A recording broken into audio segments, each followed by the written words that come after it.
Setsuna, say, are you coming home from a trip to the market? Yeah, how did you know? I just had a feeling. Did everything end up going okay? You got the proper portions for each of the ingredients, right? Of course, I got everything I needed. Lady Hinoka wrote out a detailed list. The store clerk was also kind enough to pick out each item for me. Whew, that's a relief.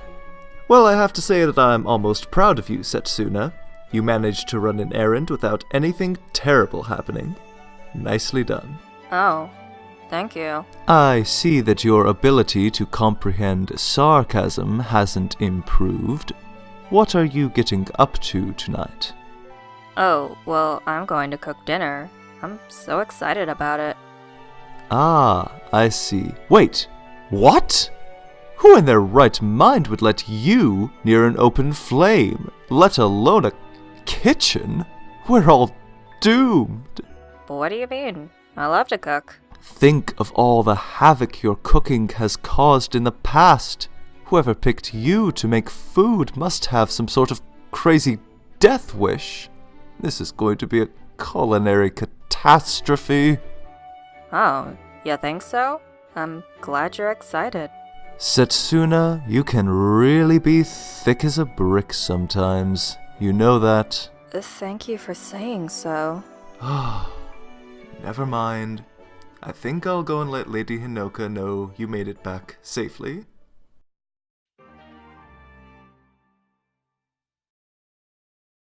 The meal that Setsuna made for us was an absolute abomination. I'd rather eat cow pies than suffer through one more day of her cooking. Honestly, I'm not even sure if that was fit for human consumption. Perhaps I should beg Lady Hinoka to banish her from the kitchen. Oh, God, what is that offensive scent? Oh, it smells like burning hair. Wait. No. Am I already too late? Azama, is something the matter? I'm just whipping up another meal. Did that savory scent bring you down to the kitchen? Well, a smell brought me down. I don't know if I would call it savory, though. More like haunting or nauseating. I'm glad that you're looking forward to trying my latest dish. Somehow I don't think my feelings are getting through to you at all. Setsuna, are you just playing dumb? Sometimes I really wonder. I hope everyone enjoys my new meal just as much as the last one. I'll need to do my best considering the expectations this time. Listen, normally I'd be delighted to laugh off your insanely oblivious nature, but unfortunately my life is at stake, so I need to be crystal clear. For the love of all that is holy, you must make something fit for an actual human. Fit for a human? Oh, you mean something only a master chef could come up with. I understand. I haven't the foggiest notion how you came to that conclusion.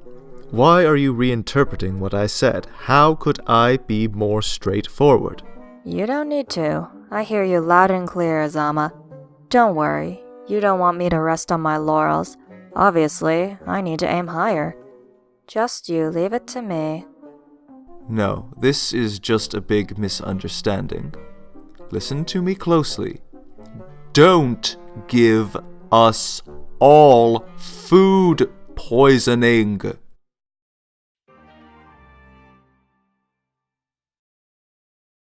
Azama, how did you enjoy the meal I made the other day? I'm still in shock, but I have to admit that it was excellent. From the moment I took my first bite, I was in heaven. The rich collection of spices and herbs was unlike anything I've ever tasted.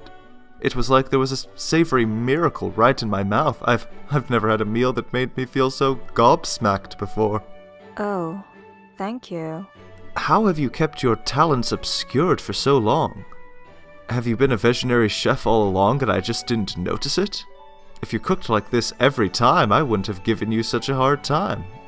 You asked me to cook a dish that only a master chef could, so I had to get creative. Maybe there is a culinary guru within me. That's a fascinating theory. But let's hold off on calling you a guru just yet. Tell me step by step how you came up with this alarmingly delicious meal. Normally, I'd try to figure out which flavors I wanted to stand out the most, or how I could combine plates to please every unique palate. But that would require a lot of thinking. How bizarre. After your request yesterday, I realized that I had to change up my process. For once, I wasn't going to think so much. I wanted to be in a serene mindset, like monks when they meditate. After a while, I reached a Zen state. It was like I'd achieved nirvana. Okay, let me get this straight.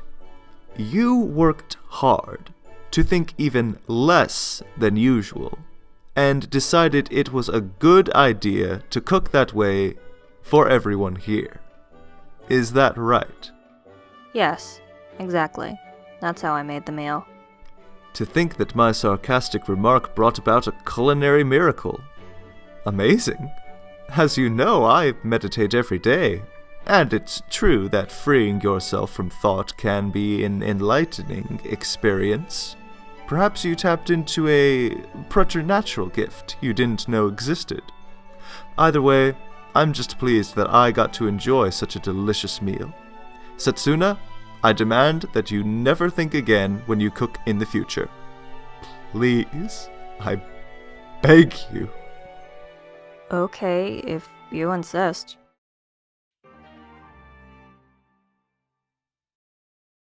Azama, do you have a moment to talk? Sure. What is it? Are you going to cook a meal again tonight? No, it's not that. If you are, I can't overstate how important being in your Zen state will be.